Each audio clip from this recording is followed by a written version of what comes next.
Oi, eu sou a Flávia. Eu sou a Isabela. E você caiu no Angu de Grilo.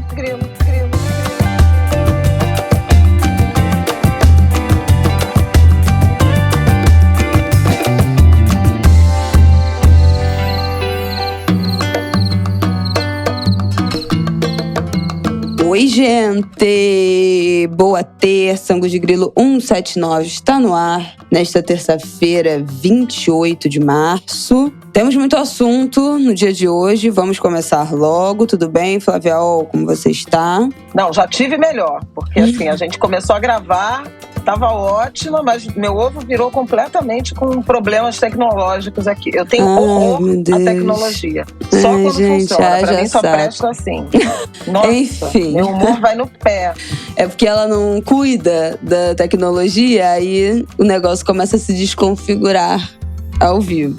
Aí acontece esses empecilhos na nossa gravação do Angu de Grilo. Bom, lembrando que a gente tá com o nosso Apoia-se, apoia.se/Angu de Grilo. Na semana passada saiu o episódio extra. A gente falou sobre as expulsões do BBB, falamos sobre séries que a gente tá assistindo, Next in Fashion, Chef vs Next, Neck vs Chefs, Netflix. Falamos sobre podcasts que a gente tá ouvindo. Temos uma lista interminável de indicações de conteúdo. Deve ter uns 25 itens lá de coisas que a gente foi citando. Mais de 1 hora de episódio extra, então corre lá pra ouvir. Assinando hoje, agora, em qualquer momento você consegue ouvir tudo que já foi postado, participar do nosso grupo do Telegram. Então esperamos vocês lá. O link tá aqui no descritivo desse episódio. E vamos pros nossos assuntos de hoje. A gente vai abrir esse Angu de Grilo falando sobre a treta que tá rolando entre Banco Central, Copom, governo, sobre taxa de juros, que vai manter, que não vai abaixar. Flávia vai explicar isso tudo pra gente, daquele jeito que, né, pra gente conseguir de fato entender isso. Eu perdida 100%, assim como tenho certeza que boa parte da nossa audiência, mas vamos entender isso tudo nesse primeiro bloco do Angu. Depois a gente vai falar sobre novidades do governo que foram eclipsadas aí por outros assuntos na semana passada. O novo pacote de medidas pela igualdade racial que foi anunciado, assinado, vários grupos de trabalho, vários itens legais de a gente comentar aqui. E também o novo decreto de fomento à cultura, a volta da, nossa, tão difamada Lei Rouanet. No fim, no último bloco, a gente vai fazer um compilado de coisas que a gente tem que ficar de olho para acompanhar os desdobramentos. Esse caso horroroso, a gente tá gravando na segunda-feira. Hoje de manhã teve um ataque à faca a uma escola.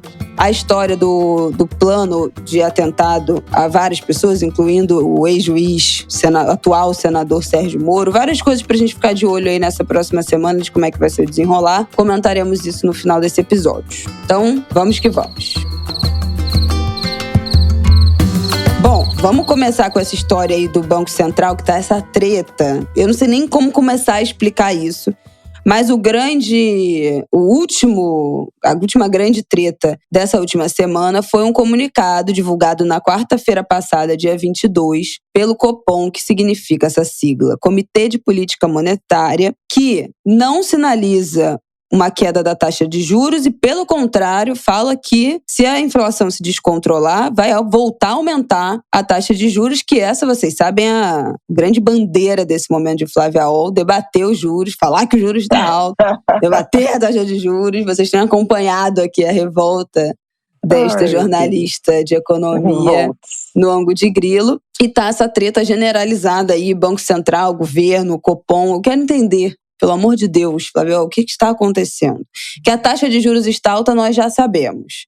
Mas o que isso significa, essa última treta? Vamos lá, voltei, gente, porque realmente o computador hoje resolveu, parece Mercúrio retrógrado. E eu gosto sempre de ficar pesquisando umas coisas enquanto a gente grava, né? Então, tô com uma imensa dificuldade aqui de me entender com esse troço. Bom, essa treta começa, ou recomeça, sei lá, ou ganha força, ganha impulso, e a gente já falou sobre isso aqui, com o Lula, já em janeiro, fazendo críticas à taxa básica de juros, muito alta, 13,75% ao ano, praticamente 8% de juro real, ou seja, 8% de ganho em relação à inflação, o que é a maior taxa de juro real do mundo, segundo o economista André Lara Rezende. Ele participou na semana passada, vocês devem ter ouvido falar, num seminário que aconteceu no BNDES, aqui no Rio, BNDES, SEBRE e Fiesp, reunindo economistas, praticamente todos críticos a essa política monetária, mas para debater desenvolvimento sustentável.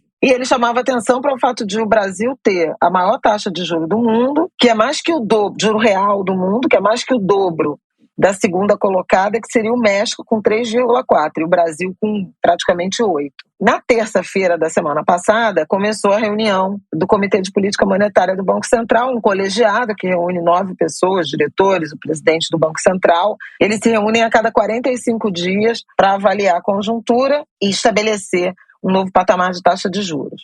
A taxa de juro, ela é uma ferramenta, um instrumento que bancos centrais mundo afora usam para perseguir, cumprir as metas de inflação. Nos países que têm metas, muitos têm. O Brasil tem desde 99, quando daquela mega desvalorização, ainda no início do segundo mandato de Fernando Henrique. Foi inclusive o economista Armínio Fraga que implantou essa cultura, esse modelo. Bom, a taxa de juros ela está nesse nível de 13,75 desde agosto do ano passado. Inclusive, houve um debate intenso sobre o Banco Central ter tido a coragem de elevar a taxa de juros, mesmo em plena campanha eleitoral, sendo Roberto Campos Neto um bolsonarista de carteirinha. E isso aqui eu não estou fazendo especulação nem nada. Ele, como presidente de um Banco Central autônomo, ele estava no grupo de Zap dos ministros de Bolsonaro, e inclusive discutindo coisas ligadas à campanha, e foi votar com a camisa da seleção brasileira, que é uma manifestação isso, inequívoca. Não é ilegal, mas é imoral? Enfim, ninguém protestou e fica por isso mesmo. Algumas pessoas no Brasil podem fazer o que quiserem, e outras não podem fazer nada, né? Mas não é ilegal, não tem nenhuma ilegalidade em manifestar se politicamente tem, mas, assim, como... Não é ético, não é recomendável e poderia ter sim algum tipo de questionamento por parte do Senado, porque é uma demonstração de manifestação política de um órgão de Estado que devia ser independente. O ex-diretor da Polícia Rodoviária Federal, por exemplo, está sendo processado por essa manifestação política, né? Que nós sabemos. Enfim, vou deixar isso quieto, só guardar essa informação, porque eu acho que a tensão, e em particular os ataques que Roberto Campos Neto tem sofrido pessoalmente por parte do presidente da República, Lula, e até por Gleisi Hoffmann, acho que Rui Costa, também ministro-chefe da Casa Civil, também andou criticando pessoalmente, tem muito a ver com isso. Quer dizer, Lula é o primeiro presidente que assume a partir da vigência da lei do Banco Central Independente. Então, ele não pôde, ao contrário dos mandatos anteriores, de 2003, né, e 2006, ele não pôde indicar o presidente do Banco Central. Então, ele não tem o controle da política monetária, o que, para muitos, era uma coisa importante, né, para ele, óbvio, e para outros, acho que isso blinda o país, a economia, a gestão macroeconômica das interferências políticas, que no Brasil são mesmo complexas, né? Tanto mais a gente, em tese, tanto mais a gente tenha órgãos autônomos, independentes, sem sujeição à interferência política, melhor. Então, assim, acho que já surge de uma insatisfação do Lula, que era, digamos assim, defensor de uma ideia de um presidente do Banco Central com liberdade, mas não com autonomia plena, tampouco com independência. Aqui, o Banco Central é autônomo, não é independente, porque quem determina qual vai ser a taxa de inflação que o Banco Central vai produzir, vai perseguir, é o Conselho Monetário Nacional, que é formado pelos ministros da Fazenda, da Economia, mais um outro, não sei se desenvolvimento, enfim, mas é o governo que determina qual vai ser a meta a ser perseguida e o Banco Central persegue essa meta com base em trajetórias, projeções da inflação, e, portanto, ele vai mexer na taxa de juros de acordo com a tendência que está apresentada para a inflação, mas levando em conta também atividade econômica e emprego. Esses 2 pontos são pontos que praticamente são ignorados pelo Banco Central brasileiro. Ele se preocupa mais em perseguir a inflação e faz algum sentido em razão de o Brasil ser um país que já atravessou um período de hiperinflação. Você não era nascida, mas atravessou, né? A Isabela Eu já sou plano grupo, real, né, gente. de brasileiros, de quem tem menos de 30 anos no Brasil, talvez 35 ou 40, né, se a gente pensar em noção de preço relativo de moeda, só conhece o real, né, como moeda. Uhum. Eu, por exemplo, já atravessei umas 5 moedas, desde da minha vida de adolescente até hoje. E a gente teve uma inflação muito grave, de que chegou a 85% ao mês. Jesus. Então, gente, não consigo imaginar sabe, isso. a meta de inflação, pois que é mais ou menos, a Argentina acabou de viver, né, de anunciar inflação 3 dígitos, bateu 100%, né, no acumulado de um ano. É gravíssimo, né, é uma situação em que você perde referência de tudo, o salário não vale nada. Aliás, a gente já tem essa percepção com esse repique inflacionário que a gente vive desde a pandemia. Houve uma quebra das cadeias produtivas, de logística, de produção, que provocou um desequilíbrio muito grande dos preços, de modo geral, né, de commodities, mas principalmente commodities agrícolas, de alimentos e de combustíveis. E isso gerou um descompasso. Tem uma inflação alta no mundo inteiro. Vocês já devem ter lido, ouvido, que a Europa está com a maior inflação em 40 anos. Acho que é minha internet que caiu. União Europeia, que os Estados Unidos estão com a maior inflação em 40 anos. E o Brasil também viveu esse repique inflacionário. O Banco Central, do Roberto Campos Neto, tinha reduzido durante uns bons meses, em 2020, a taxa básica de juros para 2% ao ano. O que muita gente no mundo econômico, inclusive ortodoxo, mais conservador, mais careta, mais liberal no sentido conservador, acha que já foi um erro, né? Pensar na taxa de juros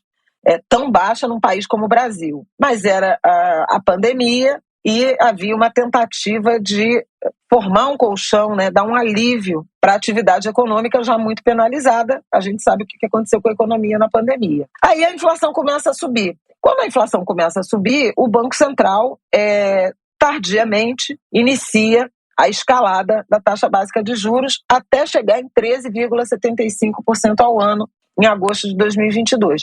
E de lá para cá, essa taxa vem sendo mantida, embora a inflação tenha caído. Pois a inflação em meados do ano passado chegou a 12% ao ano. Vocês lembram disso? Sim, acho que todo mundo lembra que a gente falou muito do preço dos alimentos, o frango estava R$30, o café R$20, tudo isso. O leite, R$7, R$8. Exatamente. Mas a inflação, muito dessa queda da inflação, ela está relacionada mais com aquela medida lá que a gente também já comentou aqui em alguns anteriores, do Bolsonaro com o Congresso, promovendo a mudança do ICMS, principalmente do ICMS, mas a carga tributária dos combustíveis, da gasolina, da energia, do que propriamente com a política monetária.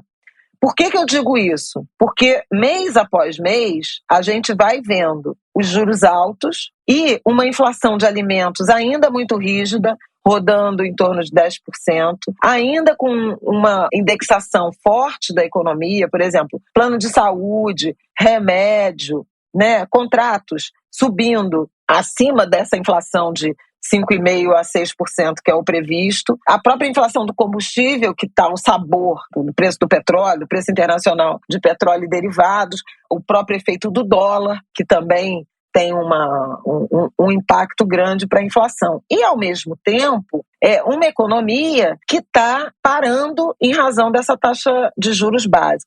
Eu estou muito dando a minha opinião porque eu acho que o Brasil precisava evoluir num debate sobre a política monetária o instrumento capaz de devolver a inflação para a meta num cenário em que há outros elementos afetando o comportamento da inflação. Por exemplo, você tem a guerra, que impactou muito a cadeia produtiva dos alimentos, né? A produção de alimentos, encareceu fertilizante, etc.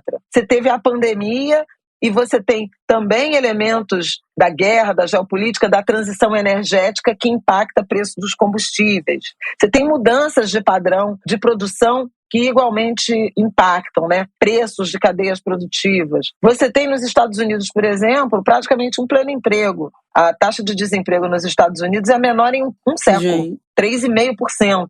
Então, assim, nesse cenário, é um cenário que você tende a produzir inflação, porque você tem consumo. No caso brasileiro, é um pouco diferente, porque a gente não tem uma demanda aquecida, a gente ainda está com desemprego alto, a gente está com o PIB desacelerando, e essa taxa de juros, ela é inibidora de qualquer coisa. Não é recomendável que ninguém faça dívida, por exemplo, para comprar carro, para comprar imóvel, no cartão de crédito nem pensar, ainda tem muita gente desempregada, com 13,75% de juro ao ano, que é o mínimo, né, que uma aplicação financeira de renda fixa vai pagar. Quem em sã consciência vai investir no setor produtivo, né, em abrir uma empresa e tal? Se você tem um capital, você deixa aplicado que você ganha mais. Dormindo em casa, tomando sua taça de vinho, você está sendo remunerado. Com mais um agravante, esse ambiente de taxa muito alta de juros está levando a um endividamento e inadimplência alta, né, das famílias e das empresas. E o caso das americanas, que a gente já falou aqui também, vocês procurem se quiserem entender melhor qual foi a história por trás da fraude, ela também secou um pouco a oferta de crédito de dinheiro para financiar empresas de varejo, o que também cria dificuldades para a atividade econômica. Bom, esse é o cenário macro. Não, porque eu acho que dentro disso, para te perguntar, as férias coletivas das montadoras de automóveis também tem a ver com isso, né? Na semana passada, anunciaram a Volkswagen, a GM, General Motors, anunciaram férias coletivas de 10 dias para 5 mil trabalhadores no Vale do Paraíba. Entram primeiro uma leva, depois essa leva fica 10 dias, volta, entra outra leva de funcionários. E também tem paralisação, né, dessas montadoras na Hyundai, na Mercedes, na Stellantis, não sei como é que fala isso, que reúne marcas de Fiat, Peugeot e Citroën. Então, quase todas as montadoras, ou pelo menos muitas montadoras de várias marcas, estão dando férias coletivas e paralisando suas operações, justificando pela desaceleração do mercado. Então, não adianta produzir um monte de carro se não vai ter gente para comprar. E acho que também isso tem muito a ver com o que você falou agora. Não vale a pena, por conta dos juros, não vale a pena financiar para comprar carro, por exemplo. Exatamente. E carro é um bem chamado, né, cadeia dos bens duráveis, que está totalmente associado à oferta de crédito, portanto, à taxa de juros. Dificilmente você vai comprar um carro à vista, né? Então, esses produtos, bens duráveis, carros e imóveis, os mais caros deles, mas mesmo assim, moto, geladeira, fogão, né, linha branca, as pessoas compram em parcelas. Eu lembro na pandemia, qual foi o momento da pandemia que o juro chegou muito baixo? Foi logo no começo. Então, 2020, segundo semestre de 2020, que eu lembro 2%. Que todo mundo falava, se você pretende comprar, financiar um imóvel, tem dinheiro para dar uma entrada, tem vontade, a hora é essa. E aí eu lembro que faltou até carro, né? Todo mundo, bom, enfim, gente, todo mundo, né? Mas muita gente resolveu aproveitar o juro para comprar carro, muita gente comprou apartamento, né? Muita gente estava se mudando também nesse período da pandemia. Quem ia se mudar, quem queria um apartamento melhor e pôde aproveitar para financiar. Uma galera fez isso durante a pandemia e também faltou carro porque faltava peça, porque a China fechou tudo, nananana. Teve também isso. Isso, exatamente. Mas ainda teve esse aquecimento aí. Eu lembro, gente, eu financiei carro na pandemia e de um ano para o outro, meu carro ficou 1 ano mais velho e valorizou 20%. Coisa mais bizonha do mundo, sendo que porque o ficou carro muito novo mais caro. Ficou muito mais caro e aí valorizaram-se os sendo carros que carro todo mundo sabe que é um bem que não vale a pena, porque você saiu da concessionária e ele desvalorizou. Acabou. Não tem como você valorizar um carro. Mas, nesse caso, um carro que 1 ano mais velho, com muito mais quilometragem rodada, ficou valorizado 20%. Eu poderia ter lucrado 20% se eu tivesse vendido meu carro, que não faz o menor sentido, né? O menor sentido, assim, pelas vias racionais. São essas contradições que estão atravessando as economias que levam a algum questionamento em relação a será que é essa política monetária que vai devolver a inflação ou tem outros fatores? E aí, assim, aí é uma viagem minha que eu tenho conversado com alguns economistas. Se a gente tivesse uma política de estoques reguladores de alimentos, lembra? A gente falou muito disso durante a pandemia, da inflação dos alimentos, do arroz, do feijão, enfim, mecanismos em que pudesse haver algum tipo de atuação oficial para derrubar preços, para impedir essas flutuações tão violentas como a gente viu durante a pandemia. A mesma coisa o petróleo. Se você tem um fundo, né, tributário que você cobre um pouco mais de imposto quando o combustível está em queda. E aí, quando ele sobe demais, você usa aquele fundo para remunerar as empresas, mas impedir o repasse para o consumidor, isso faria sentido. A gente não tem esses mecanismos, porque o modelo Bolso-Guedes é um modelo de liberalismo total. Deixa correr, né? Deixa correr. A gente está vendo que a política monetária não tem nenhum outro apoio. Essa é uma opinião minha, tá? Pessoal. Tem outras críticas que são feitas em relação ao Banco Central, por exemplo, de perseguir, diferentemente de vários países do mundo, perseguir a meta no ano calendário fechado, em vez de trabalhar com um horizonte um pouco maior. Então, vou cumprir a meta em 1 ano e meio, em 2 anos, em 2 anos e meio, em razão da quantidade de choques. E não todo ano eu vou sacrificar a economia para chegar em dezembro com a inflação sob controle, como eles falam, não é nem convergindo, desancorada, ou ancorada, né? Ancorada nas metas. Eles querem cessar a desancoragem. Bom, tudo isso foi o bastidor do que o bicho está pegando, do pensamento crítico em relação a isso, para a gente chegar no que aconteceu na semana passada. Então, Lula começou a criticar pesadamente, já em janeiro, a taxa básica de juros, dizendo que é impossível uma economia sobreviver, as empresas, né, as famílias e tudo mais. Ele foi super bombardeado, a gente estava até de férias, né, viajando, e eu vi o noticiário com muitas críticas ao presidente, pelas críticas ao Banco Central, em particular a Roberto Campos Neto. Não acho que os ataques pessoais fazem sentido, mas os ataques à política monetária, sim. E aí, a partir de fevereiro, quando vai se intensificando o debate sobre a troca do tal teto de gastos pela nova âncora, o projeto que o Haddad vai entregar, começou a crescer, né, o debate na sociedade entre empresários, alguns economistas, dentro do próprio governo, partidos políticos, a Gleisi Hoffmann do PT, a mais aguerrida, em relação à política monetária. E uma percepção crescente de que, uma vez que o governo apresentasse um novo modelo de gestão fiscal, ou seja, das contas públicas, com uma trajetória em que a dívida ao longo do tempo caia, em que se produza primeiro um equilíbrio, primeiro redução do déficit, depois equilíbrio e eventualmente um superávit, você teria espaço para o Banco Central reduzir os juros. Nas semanas anteriores à reunião do Copom, as taxas de juros no mercado futuro, né, no mercado financeiro, elas já indicavam que podia vir queda, elas estavam cedendo. Então, assim, sugerindo que podia vir queda. Houve a quebra daquele banco, os 2 bancos, né, nos Estados Unidos, Silicon Valley Bank e Signature Bank, mas o Silicon Valley o mais importante, e isso gerou um questionamento nos Estados Unidos também sobre se o Federal Reserve tinha pesado a mão, errado na dose de aumentar os juros, e isso estava levando a uma fragilidade do sistema financeiro norte-americano. Na Europa, houve o Credit Suisse, que também quebrou, né? Praticamente acabou sendo comprado, incorporado pelo UBS, que era o seu maior concorrente. A primeira instituição financeira da Suíça comprou a segunda, que já vinha com problemas havia 5 trimestres, então não foi um problema localizado. Mas ali também começou uma discussão. Será que o sistema financeiro corre algum risco e aí o Banco Central Europeu vai segurar o aumento de juros? E nesse contexto todo, será que o Banco Central do Brasil também vai entender que tem um movimento de turbulência e vai manter ou sinalizar uma queda para a taxa básica de juros no Brasil? Bom, primeiro o Banco Central Europeu elevou a taxa de juros como estava previsto, sugerindo que o principal objetivo é mesmo derrubar a inflação. A inflação lá está em 6% e a meta é 2%, mas a taxa lá não chega a 5%.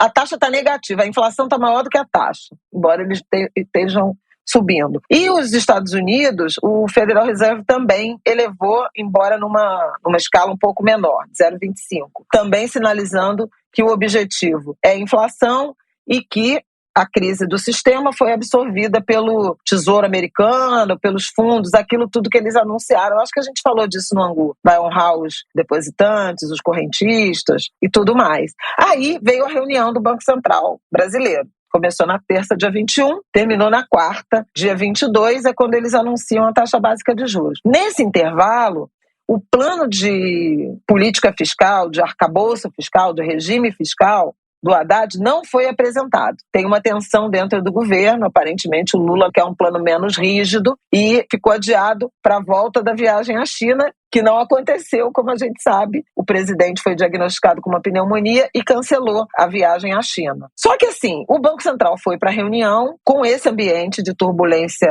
no mercado financeiro internacional, com um movimento, uma tendência de restrição ao crédito das empresas, com as montadoras, como a Isabela lembrou, anunciando férias coletivas, suspensão de produção, com uma promessa, mas não a entrega, da conta fiscal. E aí, o que se esperava? O Copom não vai baixar os juros nessa reunião de maio e talvez nem na de junho. Mas ele pode fazer um comunicado, que ele anuncia toda vez que termina a reunião, ele entrega um texto, sinalizando que vem coisa boa aí e tal. E aí, esse comunicado, na quarta-feira à noite, foi a frustração generalizada.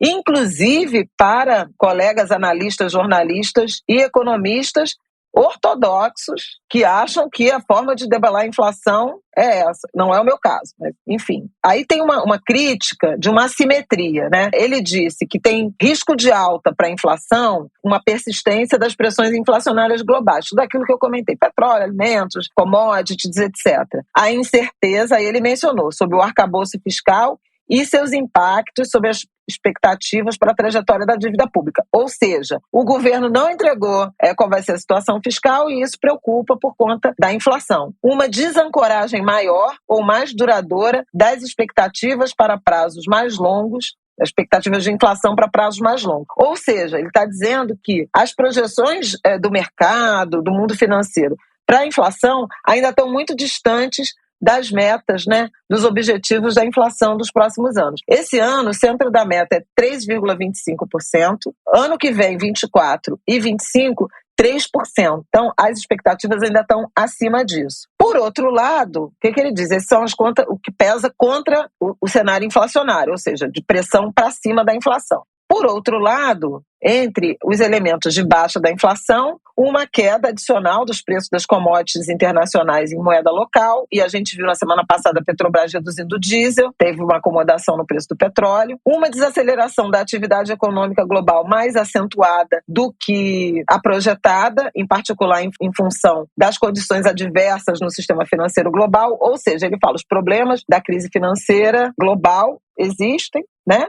E a atividade econômica pode sentir mais, porque os bancos centrais lá fora, na Europa, nos Estados Unidos, continuam subindo os juros. E, terceiro, uma desaceleração na concessão doméstica de crédito maior do que seria compatível com o atual estágio do ciclo de política monetária. Ou seja, o crédito no Brasil encolheu mais do que o Banco Central esperava. Ainda assim, ele diz... Acho que está suave do jeito que está. Temos que manter, porque meu objetivo é perseguir a inflação, a desancoragem das expectativas de longo prazo eleva o custo da desinflação. Então ele diz, olha, vamos conduzir a política monetária, a política necessária para o cumprimento das metas. Dobra a aposta nas metas. Só que ele diz, na sequência, que enfatiza que os passos futuros da política monetária poderão ser ajustados e que não hesitará em retomar o ciclo de ajuste caso o processo de desinflação não transcorra como esperado. Ou seja, se a inflação não cair, não só eu vou manter essa taxa nesse nível, como eu posso elevar. Aí foi que o barraco desabou, nessa que meu barco se perdeu. Haddad veio a público e disse que achou a nota preocupante, porque ela não fazia nenhum tipo de reconhecimento ao que está acontecendo no Brasil, seja do ponto de vista do arcabouço fiscal, seja do ponto de vista da atividade econômica. No dia seguinte, a Bolsa caiu mais de 2%. Para vocês terem uma ideia do tamanho dessa situação aí, da preocupação com a crise de crédito, principalmente no varejo, as ações do Magazine Luiza caíram 13,7%, quase o mesmo Coitada número da da Selic. A Luiza Trajano deu entrevista falando, olha, economia precisa de crédito, varejo precisa de crédito, esse nível de taxa de juros... Nossa bilionária preferida. E aí o Lula falou, enfim... Muita gente Tem uma falou. pergunta. Existe alguém levantando? Alguém? Eu acho que sim, né? Acho que o governo tá levantando. Porque você falou da história do cara ser um bolsominion. A ideia dele tá tentando sabotar o governo? Boicotar o governo Lula? Não acho que é... Já é muita teoria da conspiração. Você pode até falar isso do ponto de vista... É muita teoria da conspiração. E lembra que eu falei que é um colegiado. Não é sozinho. Beleza. Ele não... decide sozinho. Colegiado de bolsominion, né? Provavelmente, mas tudo bem. Os diretores, inclusive, têm mandatos que não são coincidentes. Mas esse não é o ponto. Quer dizer, 2 diretores, por exemplo, os mandatos chegaram ao fim em 28 de fevereiro e até agora o governo não indicou formalmente quem serão os substitutos para eles serem aprovados pelo Senado e começarem a trabalhar. Então, de 7, se você pensar assim, são 7 são bolsominion, poderia ter 2. Pois é. Então, assim... Tem umas decisões que são lentas. Eu acho que é uma visão de mundo assim, no sentido de modelo econômico, que é predominante e que não está sensível a outros elementos, né? O Joseph Stiglitz, que é um economista renomado, prêmio Nobel de Economia em 2001, ele é muito crítico, né, a esse modelo, e ele teve no seminário do BNDES aqui na semana passada. E ele falou assim, esse nível de taxa de juros é um nível de taxa de juros é pena de morte. O impressionante é como a economia brasileira... Como é que vocês resistem? Como é que ainda há economia, país operando com esse nível de taxa de juros? Ele é crítico em relação a tudo, chama muita atenção sobre esse modelo neoliberal, né, que ele fala, que produziu muita desigualdade, enriqueceu uns poucos e empobreceu todo mundo. A maioria, todo mundo, e isso ele não falou, mas aí eu acho que já falei aqui no Angu e falo de novo. Isso foi combustível, foi alimento para esses movimentos de extrema-direita, né? Esse pertencimento a esse grupo, essa insatisfação. Eu acho que esse é um dado importante. E ele falou desses outros elementos que não são alcançados pela política monetária. E nesse sentido eu concordo muito com ele. Olha só, tem uma transição energética que está aumentando demanda por uns insumos, para algumas cadeias produtivas e tirando de outras. Isso é inflacionário, né? Tem uma guerra que impactou profundamente a produção de alimentos, tem uma mudança climática que também afetou e afeta profundamente a produção agrícola no mundo inteiro. Por exemplo, no sul do país, e acho que na Argentina, tem uma seca há anos. O sul do Brasil está, inclusive, em situação de emergência. Outro dia, acho que a gente falou sobre isso aqui. Houve um pacote de ajuda, assim como teve para São Paulo, na tragédia lá de São Sebastião, por causa da seca no sul, quebrando 70%, 80% da safra de milho, da agricultura familiar. Tem uma seca África, também, histórica. São muitos anos também de seca. Então, assim, você vai vendo que e tem o foco dos caras é só a inflação. Que estão só... Não é só a inflação, é a política monetária para combater a inflação. Porque, assim, hoje você tem um debate no mundo econômico sobre adicionar a mudança climática ao estresse, ao teste de estresse das instituições financeiras, ao sistema financeiro internacional. Você faz só assim, subir os juros, mexeu na inflação, títulos da dívida, mercados futuros, etc. Né? Você vai simulando no modelo coisas que podem acontecer e se o sistema financeiro, se os bancos, portanto, são seguros e são capazes de suportar esse estresse. Mas há um movimento que eu acho que começou em 2021 de adicionar mudanças climáticas ao teste de estresse. Claro. Porque isso influencia rigorosamente tudo. E aí eu acho que tem elementos que estão sendo desconsiderados por uns caras que ainda estão lendo o livro-texto de um mundo que não funcionava desse jeito. Né? Tem gente que fala assim, não, o Banco Central, Marcos Lisboa deu uma entrevista, um economista mais ortodoxo, né? Deu uma entrevista pra gente lá na Globo News e falou assim, não, a política monetária tem que ser essa mesmo, porque a inflação dos alimentos ainda está rodando a 10%, e vem aí os monitorados. Tudo bem, aí eu perguntei, mas olha só, a inflação dos alimentos estava a 10% quando a taxa de juros estava 5%, 6, 10, 12, 13, 75. Então, tem alguma coisa por trás dessa inflação dos alimentos que não é a política monetária. Não passa pela cabeça que essa taxa de juros não está resolvendo não essa inflação. Não passa pela cabeça, né? Não passa. Mas, enfim, infelizmente, é porque eu tinha, assim, cada um podia perguntar para um, eram 2 entrevistados, eu perguntei para um outro entrevistado, que até me deu uma resposta ótima, mas era o cara da visão mais crítica. Entende? Então, assim, eu acho que tem modelos que não estão funcionando na economia, na política. Eu quero vida, deixar né, a indicação aqui. Ontem passou no Globo News Internacional a entrevista.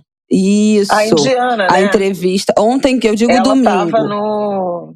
Ela Exatamente. Tava no BNDES. E ela deu uma entrevista, economista indiana, Jayati Ghosh. Ela é professora da Universidade de Massachusetts. E ela deu uma entrevista, que tem um trecho que está viralizando nas redes, que ela fala que a política de juros, a política monetária, mas a taxa de juros alta desse jeito no Brasil é masoquista. E aí ela fala, gente da comunidade internacional, olha o Brasil, que é um país, esse trecho é muito bom. Eu acho que é um resumo aqui também do que você falou, que eu fiquei até curiosa de ver essa entrevista, porque ela fala, a gente do mercado, que estuda economia do mundo todo, não sei o que, a comunidade internacional olha o Brasil e fala, vocês quase não têm dívida externa. É um país que, enfim, cumpre esses requisitos. Ela vai numerando uma lista. Aí a gente fica, por quê? Por que uma taxa de juros tão alta? Por que tem que manter o superávit primário? Ela fala isso é uma mentalidade dos anos 80, que é uma época que o Brasil tinha uma hiperinflação, tinha que se preocupar com isso, mas agora não faz nenhum sentido. Então tem um trecho da entrevista que ela fala exatamente isso, assim, não faz nenhum sentido que o Brasil continue com essa taxa de juros desse tamanho. É impossível que o país funcione, é impossível que crescer a economia com uma taxa de juros dessa. Então vou deixar aqui no descritivo desse episódio o link dessa entrevista, que eu acho que vale ouvir uma mulher economista indiana, fora desse eixo homens brancos que a gente está acostumado a ouvir tanto também nesse debate de economia. E o que ela fala também tem tudo a ver, uma visão de uma pessoa que é de fora, né? Que olha o Brasil muito de fora, eu creio que muito a partir dos índices oficiais, e ela vai enumerando essa lista, que ela fala isso, o Brasil não tem dívida externa direito, quase não tem dívida externa, tem enormes reservas cambiais, tem uma inflação relativamente baixa, tem uma relação dívida-PIB também relativamente baixa, e apesar disso, diz que tem que ter um superávit primário e mantém juros tão altos. Por quê? E ela fica tipo, por quê? Pelo amor de Deus. Então acho que tem tudo a ver também com isso que falamos. A relação dívida-PIB é controversa, né? Mas ela fala que está na metade inferior dos países que tem mais, que tem a relação mais baixa. A dívida líquida está abaixo de, segundo o André Lara Rezende, está na faixa de 45%, 43% a 45%. Então, seria pouco. Alguns países do mundo têm uma dívida superior a 100% do PIB, caso dos Estados Unidos, mas os Estados Unidos emitem a moeda do planeta. Enfim, né? não vamos entrar nisso não. É muito em reais, enfim. Pelo amor de Deus. É porque é um debate importante. Maria. E o problema é que essa teimosia, né, essa persistência num modelo mais rígido de perseguir a meta de inflação, e inflação a gente não quer, é verdade isso, é muito danosa, sobretudo para os mais pobres, ele está sacrificando o emprego, a atividade econômica, e sem exatamente um resultado, a meu ver, satisfatório, porque eu acho que tem mais queda da inflação explicada pela mudança do ICMS dos combustíveis do que efetivamente pela. E acho que deu para entender também como é que isso impacta na nossa vida, né? A gente falou da história da compra de imóveis, do crédito, compra de carro, do investimento das crédito que leva de financiamento para abrir empresa. Como é o nome disso, meu Deus? Crédito empresarial. Também é afetado nisso. Então, previne a criação de emprego, abertura de novas empresas, e isso tudo sacrifica a nossa vida. Previne não, prejudica, né? Previne no sentido de não deixa. Então, entendemos como é que isso nos alcança enquanto cidadãos comuns, pessoas físicas, e acho que a ideia é trazer isso para a realidade, porque fica esse monte de economiquez e a gente fica, gente, o que isso muda a minha vida? Muda bastante da nossa vida. Não só da nossa vida, mas do país como um todo e da vida de muita gente. Então, relevante que a gente saiba. Eu acho que está todo mundo reparando nisso, né? o quanto tem um desconforto pela inflação, mas um desconforto também pelos outros elementos, né, que é um mercado de trabalho que está mais abatido, que são isso, empresas dando férias coletivas, fechando lojas. É engraçado, nas últimas semanas eu tenho ouvido várias pessoas falando, não sei o que, a loja tal fechou. Há muita atividade empresarial sucumbindo a essa realidade. É isso. Né? Vamos que vamos, minha gente. Vamos para o próximo bloco falar das novidades, pacotes de medidas pela igualdade racial e também na cultura. Vamos continuar. Bom, queria começar aqui então, lendo aqui quais foram essas 6 medidas desse pacote de igualdade racial, que eu acho que vale a pena a gente tratar aqui. A primeira, teve uma cerimônia na semana passada, mas tudo isso foi eclipsado pela história da prisão, do plano de matar o Moro, tudo isso ficou meio em segundo plano. Então a gente resolveu trazer essa história aqui. São 6 medidas que são importantes da gente tratar. A primeira, ampliação do percentual de pessoas negras em cargos do poder público. Então, esse decreto propõe o preenchimento de vagas para, no mínimo, 30% dos cargos em comissão e em funções de confiança. Você quer comentar um por um ou eu vou falando e depois a gente trata de todos? Não, pode ir falando. O segundo, programa Aquilomba Brasil, nome maravilhoso, que vai atuar na promoção dos direitos da população quilombola, especialmente no eixo de acesso à terra, infraestrutura, qualidade de vida, inclusão produtiva, desenvolvimento local, direitos e cidadania. E aí já tem a previsão de que o Lula vai assinar a titulação de 3 áreas quilombolas que aguardam já há 20 anos pela regularização. Então, Brejo dos Crioulos em Minas Gerais, Lagoa dos Campinhos em Sergipe e Serra da Guia em Sergipe também. 1 milhão de pessoas, a estimativa é que 1 milhão de pessoas no Brasil sejam quilombolas. Também temos 4 grupos de trabalho interministeriais. Então, quais serão esses 4 grupos que vão ser formados? Um grupo para a criação do Programa Nacional de Ações Afirmativas, que vai estruturar essas iniciativas de acesso e permanência de estudantes negros na graduação e pós-graduação, além de propor também políticas de reserva de vagas em órgãos governamentais. Então, lembra aqui que a gente falou há 2 episódios atrás que o Angu de Grilo, o apoio do Angu de Grilo, vai ajudar a custear uma moradia para 10 estudantes negros aqui em Madureira, uma residência estudantil?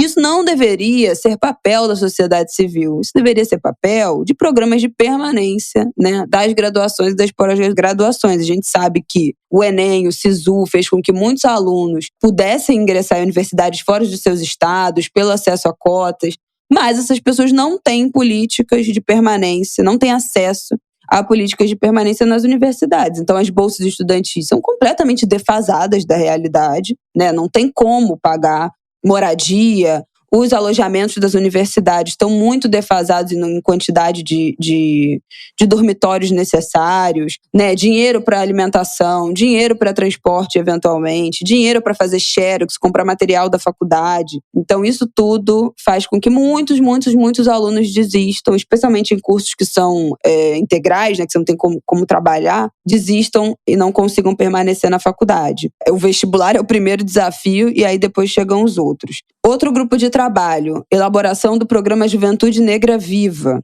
para elaborar estratégias de redução de homicídios e vulnerabilidade social na população jovem e negra do Brasil. Isso aqui a gente já falou 1 trilhão de vezes, né? Mais do que importante. Outro grupo, o Grupo Cais do Valongo, que vai articular ações para a área portuária do Rio de Janeiro. Está prevista a criação de um centro de referência da herança africana no local. Que coisa maravilhosa. Outro dia a gente estava falando aqui, né? Fui a Washington de novo, falei do Museu de História e Cultura Afro-Americana. Que inveja, que coisa linda, que trabalho incrível. Como faz falta a gente ter mais museus aqui no Brasil, um grande museu, mas enfim, também centros em todos os lugares que exaltem essa cultura e história afro-brasileira. E o último grupo de trabalho, um grupo de enfrentamento ao racismo religioso, que vai formular ações de combate à violência e ao racismo religioso contra povos, comunidades tradicionais de matriz africana, povos de terreiro. Isso aí também a gente não precisa nem...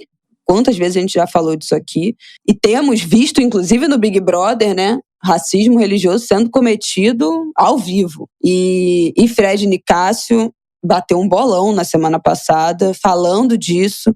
Ali na cara dos agressores, na cara dos racistas, o que vocês fizeram comigo é crime, é racismo religioso, sendo confrontada por aquela mulher nojenta, que eu não quero nem falar o nome, aquela imunda, aquela podre. E a Globo deixou o discurso do Fred inteiro, que foi um discurso muito didático, muito importante, passou na edição. Foi ótimo ter aquilo ali sendo falado, né, nesse horário de... Não sei se de pico, porque esse BBB tá meio flop, né? Mas assim, numa faixa de horário relevante, num programa que é um dos maiores, se não o maior programa da TV Globo, né, no ano. Então, muito importante aquele discurso do Fred, muito importante essa pauta também.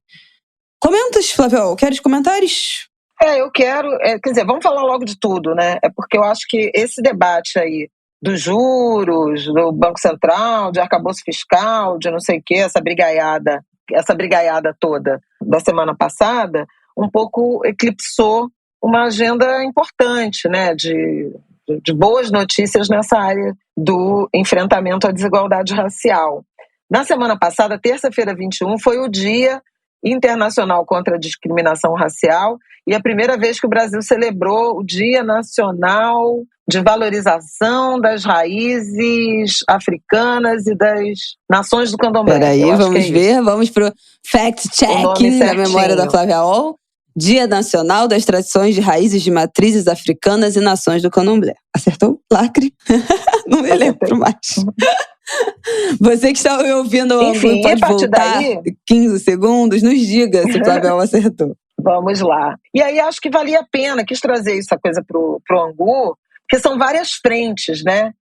Muitos grupos de trabalho se iniciando e a gente, enfim, talvez não tenha se dado conta. Primeiro eu queria chamar a atenção para uma cerimônia linda que aconteceu no Museu da República aqui no Rio, na segunda-feira, véspera do 21 de março, em que eles assinaram, com a presença do ministro Silvio Almeida, de Direitos Humanos, o Museu da República, já mencionei, a Defensoria Pública da União e Mãe Meninazinha de Oxum, que meio que encarna a campanha Liberte o Nosso Sagrado. Vocês devem lembrar, acho que a gente já falou sobre isso aqui, desde 2016, 2017, que vinha essa pressão, com participação inclusive do Ministério Público Federal, para a retirada das peças sagradas que foram sequestradas, né, de terreiros entre 1890 e 1946, ou seja, mais de um século, né, pela polícia em razão da perseguição de religiões de matriz africana.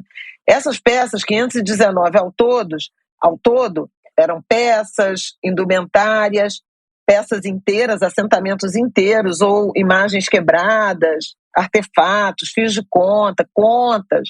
Tudo isso estava abrigado, retido no Museu da Polícia Civil do Rio de Janeiro e em 2021 eles foram transferidos para o Museu da República. O nome na Polícia Civil do Rio de Janeiro era Coleção Magia Negra e começou-se também um esforço pela alteração do nome. Também no dia 21 foi formalizado que a coleção passa a se chamar não mais Magia Negra, mas Nosso Sagrado. Um processo importante de enfrentamento à intolerância religiosa, ao racismo religioso. E no dia, lá na segunda-feira da semana passada, 20 de março, eles assinaram Defensoria Pública da União, Museu da República, Ministério dos Direitos Humanos, um acordo de cooperação técnica para acessar os quase 300 inquéritos, acho que o número preciso são 286 inquéritos policiais que foram abertos naqueles atos policiais de sequestro das peças, de apreensão das peças. E eles vão fazer um inventário disso como uma ação de justiça e reparação. A primeiro ato de justiça e reparação foi, de fato, a retirada do acervo da polícia para o Museu da República. E eles estão inventariando, analisando, tentando descobrir a origem das peças. Tem um grupo enorme de historiadores debruçados sobre isso, inclusive levando em conta notícias de jornais, porque essas batidas policiais em terreiros eram noticiadas, mas no sentido de um alinhamento, né, à perseguição religiosa. E qual é a intenção? Analisar esses inquéritos e comprovar que não havia crime nos ritos religiosos, nas casas de santo, nos terreiros. O crime foi a intolerância religiosa, o racismo religioso, patrocinado, promovido pelo Estado brasileiro. E a partir daí se pensar em ações de reparação. Então achei assim, super importante, porque não é mais somente sobre devolver as peças, que eu espero que em breve estejam numa exposição, né, no Museu da República. O Mário Cunha, que é o diretor do Museu da República, ele, numa das visitas, eles fazem algumas visitas periódicas, eu participei de uma delas, ele dizia do quanto eles estão aprendendo o valor dessas peças sagradas, da religiosidade, compreendendo a religião, porque isso não está nas universidades, né, gente? O ensino mesmo de história, arqueologia, museologia, biblioteconomia, é tudo muito eurocêntrico, né? Há muito racismo, há muito desprezo, né, pela riqueza e pelos significados. Então esse foi um dado importante. Aí no dia seguinte, esse pacote que a Isabela já relatou e que eu acho importante, principalmente chamar a atenção para a cota de 30% nos cargos comissionados, especialmente nos cargos de comando. Esse foi um debate que a gente travou aí na formação do Ministério, na composição do primeiro, do segundo, do terceiro escalão. Você ter pessoas, né, diversas e sensíveis, né, a essas desigualdades é importante na formulação de política pública, na análise de política pública, na análise de legislação. Entraria então, esse é um ponto. Nos cargos que a Simone Tebet disse que não tinha, não tinha negros qualificados para ocupar o ministério dela. Enfim. Esse é um. E aí tem todos os outros que a Isabela falou, dos grupos de trabalho. Isso é um processo mais lento, mas a questão das cotas é super importante. Mas eu queria chamar a atenção para a retomada do reconhecimento e da titulação dos territórios quilombolas. Eu acho que isso passou despercebido e não pode. Foram 3, né? 3 territórios reconhecidos. E acho que foi o primeiro em Minas Gerais. Minas Gerais, vê se tem um em Minas Gerais. Tem Minas Gerais. Parece que Minas Gerais é um estado negro. Brejo dos Crioulos, em Minas Gerais. É o primeiro território quilombola titulado em Minas Gerais. Gente, entende a simbologia disso? E a simbologia, inclusive, de um estado que reelegeu Zema, e a gente repensar essa política de reconhecimento e concessão da titularidade a comunidades tradicionais. Eu também queria lembrar de uma diferença que é absolutamente fundamental nesse debate sobre povos indígenas e quilombolas. Eu, inclusive, já entrevistei gente que fala de uma semelhança nos processos de luta por direitos de indígenas e quilombolas, e que mesmo as comunidades quilombolas aprenderam com o movimento indígena sobre essa argumentação e essa luta que é por uma titularidade coletiva. Isso é diferente de reforma agrária, que é individual. A lógica de uma reforma agrária convencional, né, ainda que sejam cooperativas, grupos de assentados, cada um vai ter seu pedaço de terra. Desculpa se eu estiver cometendo alguma imprecisão, mas um pouco essa ideia. E é totalmente diferente do sentido das comunidades tradicionais, que não é sobre uma casa para uma família, a escritura de uma casa ou um pedaço de terreno. Tudo é coletivo, assim como o território indígena. Então, isso abre perspectivas para novas possibilidades, para muita aprendizagem em relação a como se relacionar com o território, com o meio ambiente, com o seu entorno, né? É a desindividualização, né? É a coletivização. Então, assim, eu achei muito simbólico e muito bonito essa atitude, né, de usar esse dia de enfrentamento à discriminação racial para retomar o processo de reconhecimento e titularidade dos territórios quilombolas, que ficaram a pão e água. E a gente sabe o que aconteceu com a Fundação Palmares, né, durante o governo Bolsonaro. A Fundação Palmares tem um papel fundamental. Se fala muito do papel da Fundação Palmares como promotora, apoiadora da cultura afro-brasileira, mas é a Fundação Palmares que reconhece a legitimidade das comunidades quilombolas. Então, sem a certificação da comunidade, o reconhecimento daquele assentamento, daquela tradição, né, daquela população naquele território, desse vínculo, nem começa o processo no INCRA para desapropriar e titular. Então, é super importante. Eu queria só passar por esse processo de como é que funciona a demarcação e a titulação. Por que é tão difícil fazer porque várias terras quilombolas são reconhecidas, mas não são tituladas. Então, essa que é a grande questão, porque o processo começa na Fundação Palmares. Então, primeiro você precisa do reconhecimento de um relatório, que aí envolve vários órgãos, várias pesquisas. Você abre o processo, vai primeiro para a Fundação Palmares, que vai te dar essa certidão, né, esse reconhecimento. Tem todo um relatório técnico para identificar, delimitar esse território. Eu estou lendo isso num documento, eu vou deixar disponível aqui o link para vocês, tá? É um documento da Comissão Pró-Índio de São Paulo, CPI São Paulo. Tem várias análises, estudos, demarcação, você leva toda a documentação, contesta, tem 1 trilhão de passos. Mas depois que você consegue esse reconhecimento, e aí é esse dado que é muito defasado. Porque o que nós temos de dados, eu não sei os dados atualizados, mas eu imagino que nos últimos anos não deva ter tido muita atualização nesses números.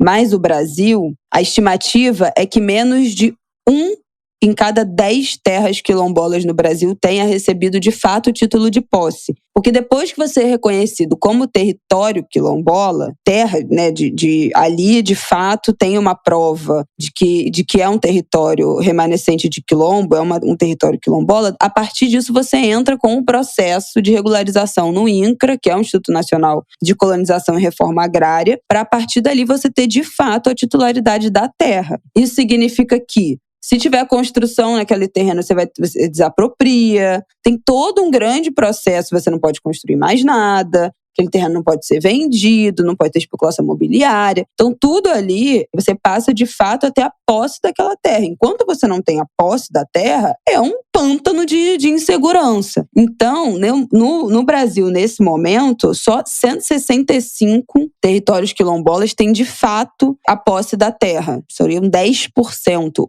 Tem 1.500 processos parados no INCRA, que estão tentando ter a posse, que já tem essa documentação, já tem o reconhecimento da Fundação Palmares, mas ainda não conseguiram, de fato, a posse da terra. É muito difícil. Então, é um processo muito longo que ainda é mais ainda dificultado por governos que não simpatizam com essa causa, que não reconhecem essa causa, por questões de especulação imobiliária, por dificuldades de desapropriação do território, então, por interesses, eventualmente, do agronegócio. Então, tem muitas questões envolvidas na dificuldade da posse da terra. Então, isso é extremamente importante. Uma força-tarefa, que eu espero que seja, mas assim, pensar uma força-tarefa para andar com esses tantos processos.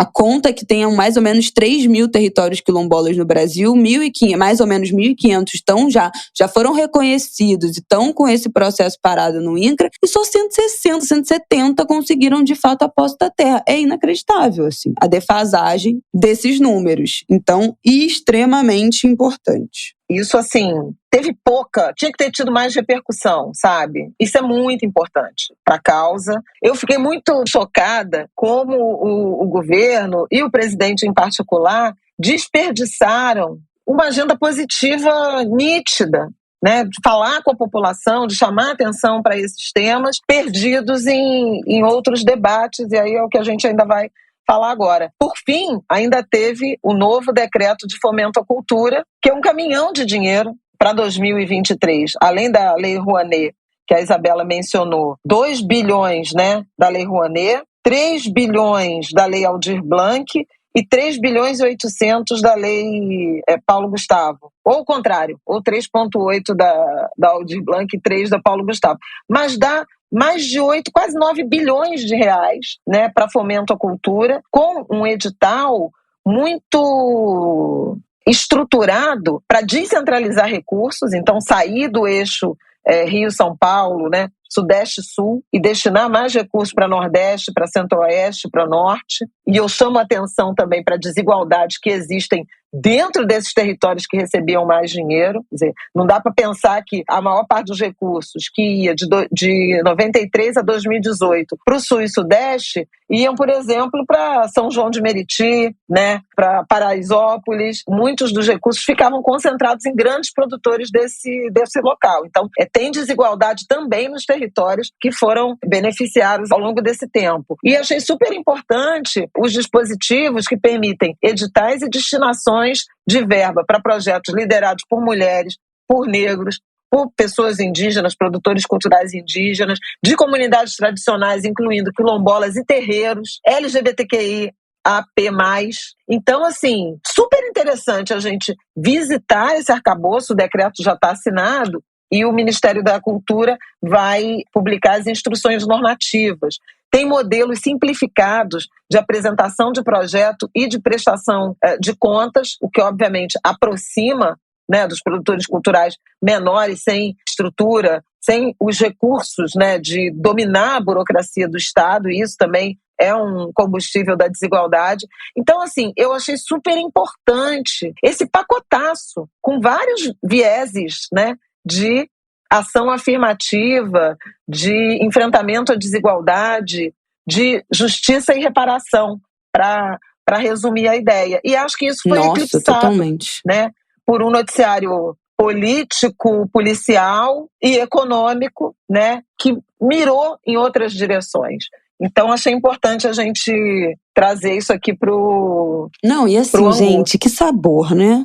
Voltar a ouvir falar disso. Depois desses anos de trevas que a gente teve, né, de desvalorização completa da cultura, de um sucateamento absoluto, assim, e não por dificuldades da pandemia, e não por outras prioridades, mas por projeto, né? A gente fala muito isso aqui. Então, ouvir de novo projetos, decretos que visam o fomento à cultura e há medidas, ainda, né, muito incipientes. A gente está falando aqui grupos de trabalho interministerial. Então, é para começar a pensar soluções, medidas, ações, projetos de lei, enfim, sei lá, o que for, mas que seja uma fagulha de um debate que trate esses temas com seriedade, com urgência, né, com a importância que precisa ter. Meu Deus do céu, faz o L. Já valeu meu voto. Aff, Maria. Mas assim, a gente tem que prestar atenção, né? Acompanhar, cobrar, entendeu? Essa invisibilidade, ela é ser a mesa da inércia. Não vai acontecer nada se não tiver muita vigilância, né? E nisso, é o que a gente já falou aqui, será um governo absolutamente vigiado por todos os lados, eu acho. Também pelo esse novo modelo de redes sociais, também pelo tanto que a gente entendeu, se organizou, passou a acompanhar a política a partir desses anos horrorosos, né, de governo. Eu acho que ninguém tá disposto a largar o osso do que a gente aprendeu dessa vigilância e dessa fiscalização que foram tão importantes nos últimos anos. Então não tem jogo ganho, não tem nada que é dado, né, de bom grado. É tudo briga, é tudo organização. Então, sigamos. Vamos pro nosso próximo bloco para encerrar esse episódio, pelo amor de Deus, Flávia. Pois é. Bom, nesse último bloco, a gente quer deixar alguns temas aí de olho para a gente acompanhar na próxima semana. O desenrolar, os desdobramentos. A gente está gravando na segunda-feira, agora já são quase 14h. E na manhã dessa segunda-feira, um aluno de uma escola em São Paulo, Escola Estadual Tomásia Montoro, de 13 anos, aluno do 8º ano da escola, esfaqueou, feriu 4 pessoas e matou uma professora.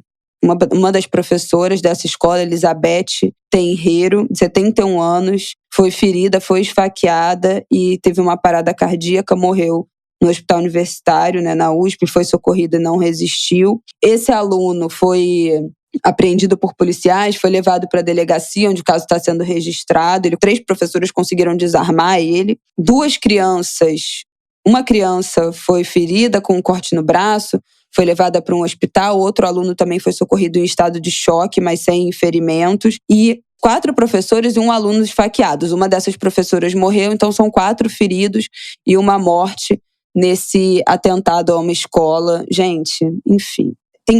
A gente ainda vai descobrir, né, o que aconteceu nesse caso, mas eu acho que a gente tem acompanhado no Brasil. A gente já acompanhava isso muito nos Estados Unidos, mas tem acompanhado no Brasil uma radicalização absurda de estudantes. Não é a primeira vez, isso tem acontecido demais nos últimos anos. Eu acho que o primeiro grande caso emblemático foi aquele da escola de Realengo, que completou 10 anos ainda agora, né? Tem pouco tempo, então agora deve estar com 11, 12 anos, talvez, esse caso. E desde então, especialmente... Foi em 2011. Então, 12 anos. Especialmente... Vai fazer agora 12 anos, 7 de abril. Nos últimos, talvez 5, 4 anos, a gente teve vários outros atentados desse tipo no Brasil. Vamos acompanhar essa semana o que vai sair daí. Mas eu acho que tem, obviamente, questões de saúde mental, eventualmente questões de... Bom, eu não vou chutar... De questões familiares, mas vou chutar aí uma radicalização de extrema-direita, uma cooptação por esse movimento masculinista, né, que é absolutamente misógino, né? Foram 4, pelo que eu entendi até agora, foram 4 professoras mulheres atingidas, e talvez isso não seja uma coincidência, né? Então acho que a gente tem que ficar atento do que vai aparecer, porque esse debate masculinista está permeando na sociedade. O último ataque que a gente teve da escola foi um adolescente com suástica, né, com mensagem nazista. 4 professoras mulheres, sim, e a falecida chama Elizabeth Tenreiro, tinha 71 então, anos. assim, o penúltimo ataque que a gente teve daquele adolescente, se eu não me engano, tinha 16 anos, que estava fardado e tinha uma abraçadeira com suástica. Então tem esse nazismo, esse neonazismo, esse movimento também de extrema-direita nazista envolvido, essa supremacia masculina. Então tem muitas questões que giram em torno desses ataques, que tem a ver com essa cooptação desses adolescentes para essas seitas, para esses grupos de extrema-direita da internet, especialmente, né, masculinistas, de supremacia masculina, de misoginia, que não é coincidência. Não é só uma questão de saúde mental, não são fatos isolados, tem uma questão rolando, tem um debate muito profundo de como é que impede isso, né? Ainda muitas perguntas e poucas respostas de como é que no Brasil, em geral, esses casos, né? O outro que aconteceu, teve um que foi Machadinha, mas aumentou nos últimos tempos também. Esse penúltimo caso foi arma, porque, né, o acesso à arma de fogo aumentou no Brasil. Esse caso de hoje foi faca. Então, tem uso também de arma branca. Como é que lida com isso? Como é que faz nesses casos, né? Que só o acesso à arma de fogo não impediria. Então, como é que lida com essa cooptação desses adolescentes? Como é que previne isso? Como é que protege esses adolescentes? É muito difícil. Eu acho que isso se conecta muito com a conversa da semana passada sobre a questão das redes sociais, né? Do acesso às redes sociais, dos grupos, né, que se formam, também de cooptação. A gente falou muito no eixo da exploração sexual, né, do abuso, mas essa questão aí do recrutamento, né, de adolescentes, jovens, para grupos extremistas, né, de radicalismo político, esse também é uma realidade. E com muita informação, né? Como fazer, como promover ações violentas. Em todos esses casos você acaba descobrindo que os meninos aprenderam a, sei lá, fazer bomba, a comprar arma, ou preparar arma, ou fazer armas ficarem automáticas, ou coisas que o valha, a partir de vídeos na internet, a Deep Web, que não é dominada pelos adultos. Eu acho isso importante também.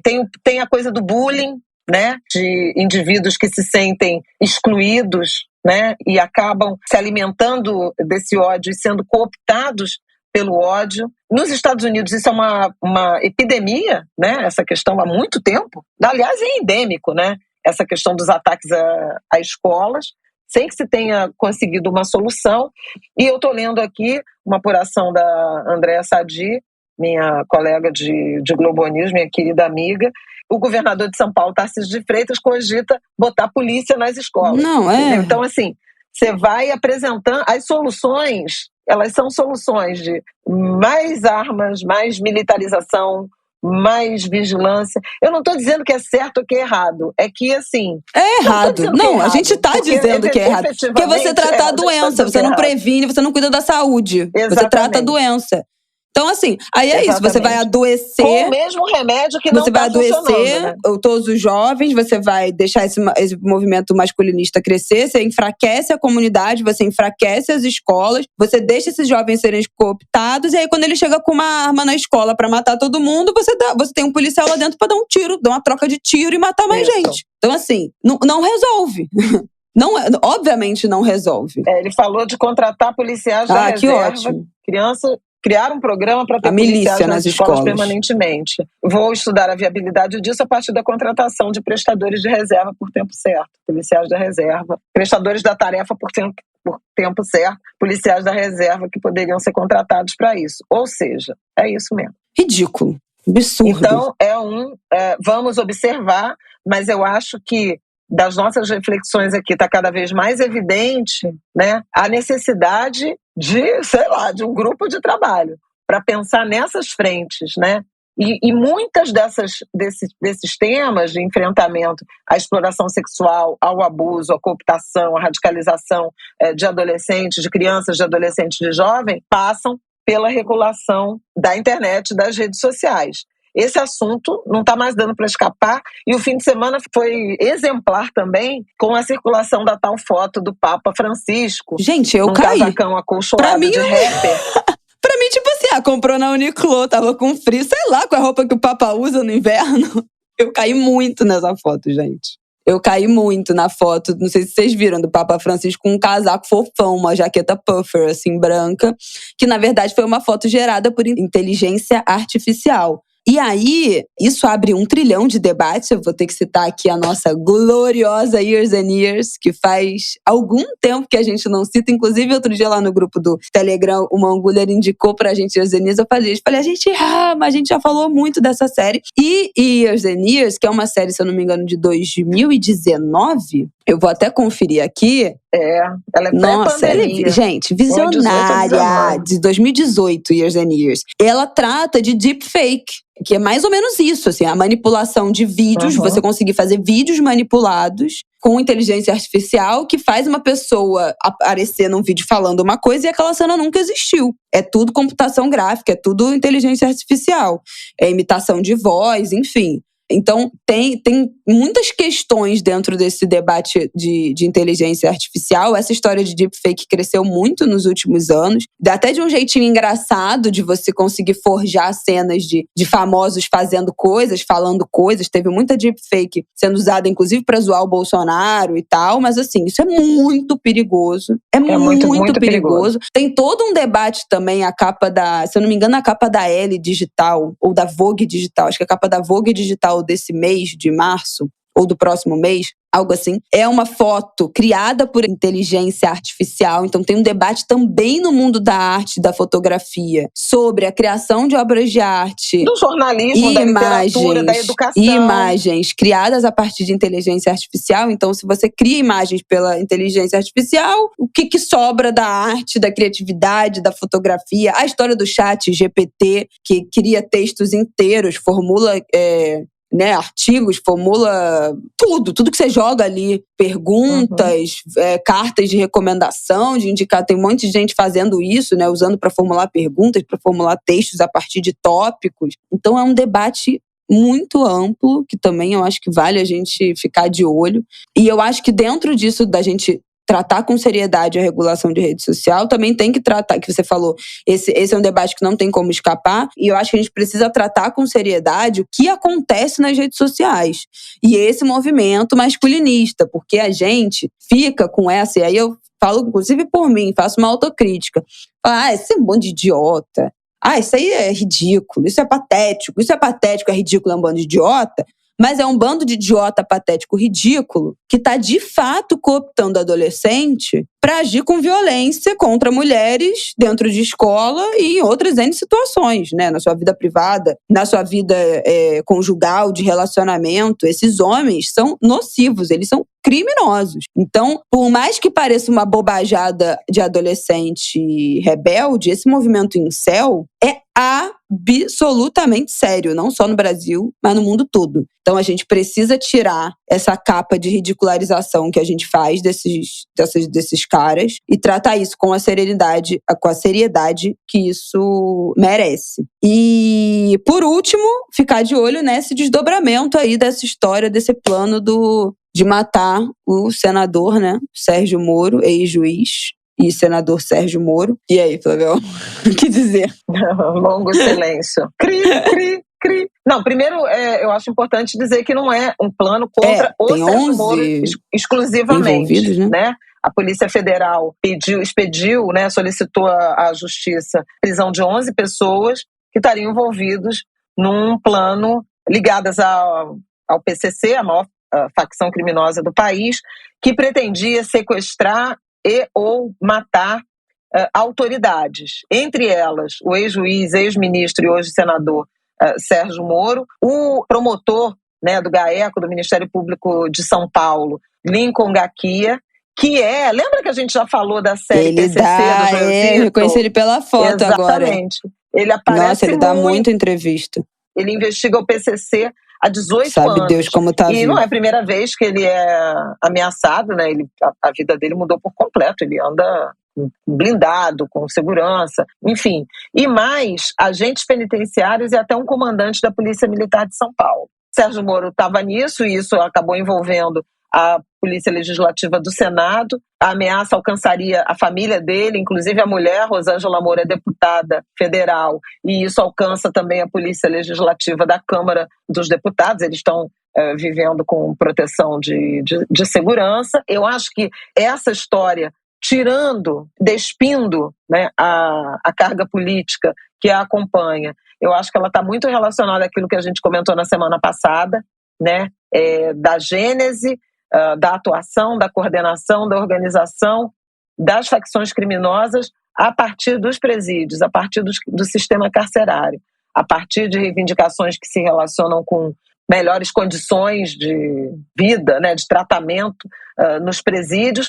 Aparentemente, Moro está jurado, né, ou está no radar do PCC desde 2019, quando ele, ministro da Justiça, avalizou transferências de detentos, né, ligados de líderes de facções criminosas para presídios federais de proteção máxima, com aquele regime diferenciado, RDD. Regime disciplinar diferenciado. E proibiu visita íntima. E a partir daí vem essa rusga, e essa seria a alegação.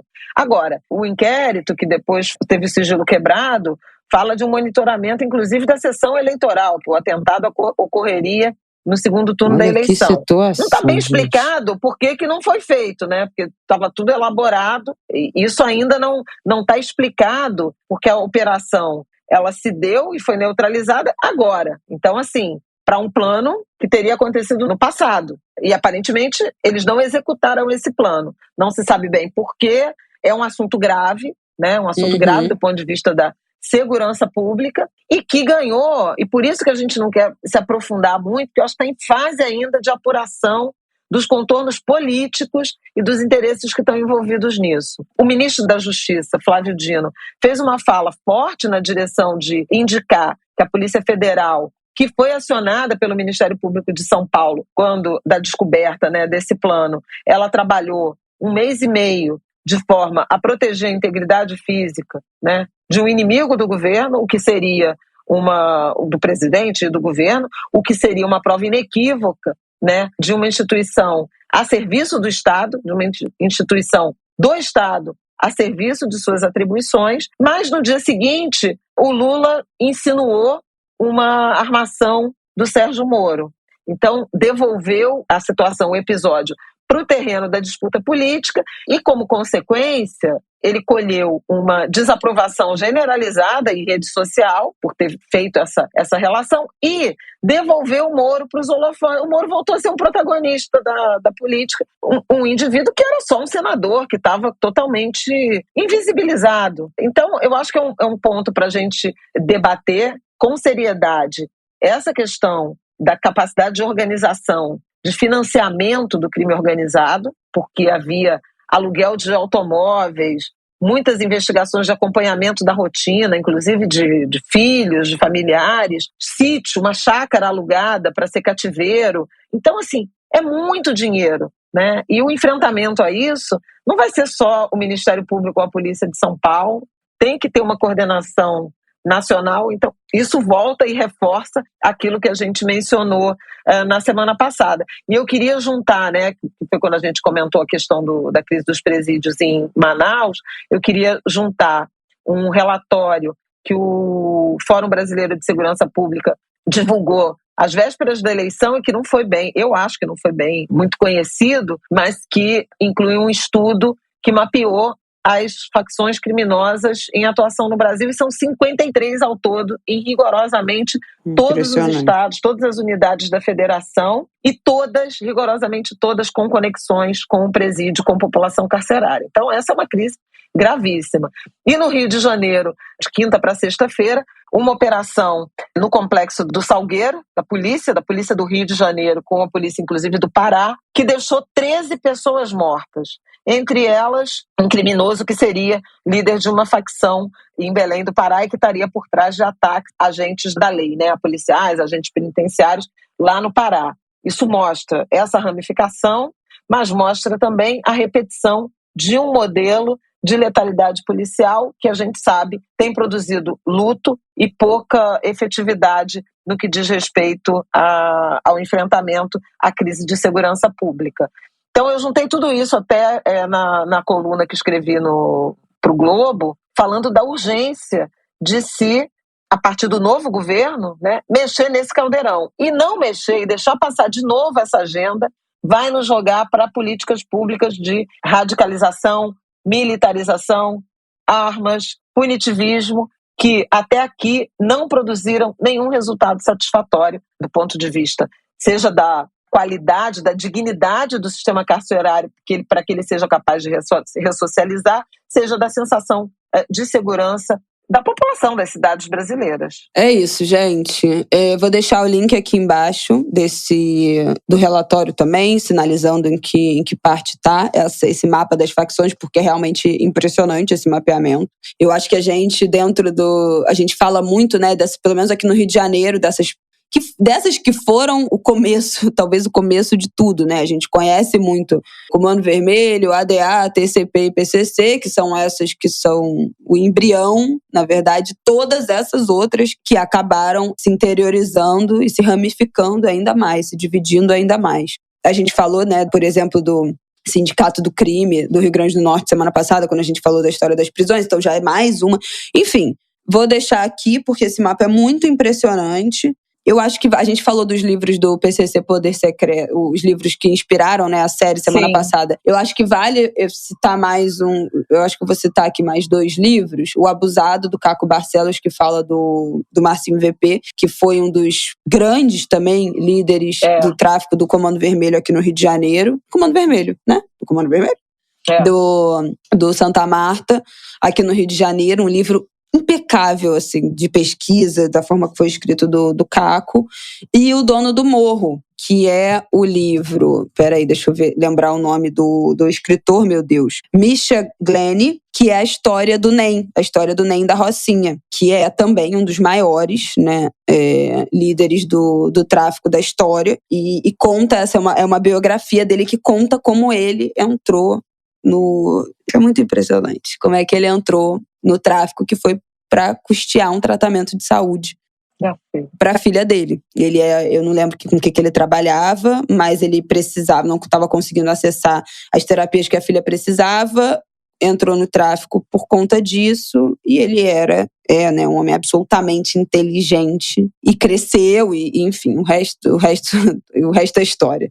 Mas são 2 livros também excelentes que falam dessas figuras, e a partir disso você consegue compreender melhor como é que esse sistema funciona. Então ficam essas 2 indicações, livros que eu amo.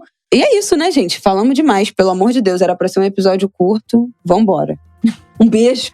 Boa semana pra vocês. Esperamos vocês no nosso Apoia-se, apoia.se/Angu de Grilo. Flávia Ol fez sua lista dos 16 livros que marcaram a vida dela. 16. Lá na Biblioteca Parque Estadual, né? No Eu Leitora? Eu Leitora. Parque de Ideias, que foi na Biblioteca Parque Estadual. E eu tô pensando em fazer os meus 10 livros, vou tentar 10, lá no nosso Apoia-se, tá? Então, nas próximas semanas, vou fazer um monólogo falando dos meus 10 livros e vou deixar o link aqui. Se já tiver saído, deixo o link aqui da participação com os 16 livros da Flávia Ol, que vão estar lá no YouTube. Já tinha deixado o link, mas deixo de novo se já tiver entrado lá. Então, um beijo, bom final de semana pra vocês. Um beijo, boa semana. Vai acabar março. Aê. O mês que chega o Natal, não chega o fim de março. É isso, gente. Vai acabar. Até semana que vem. Um beijo. Beijo.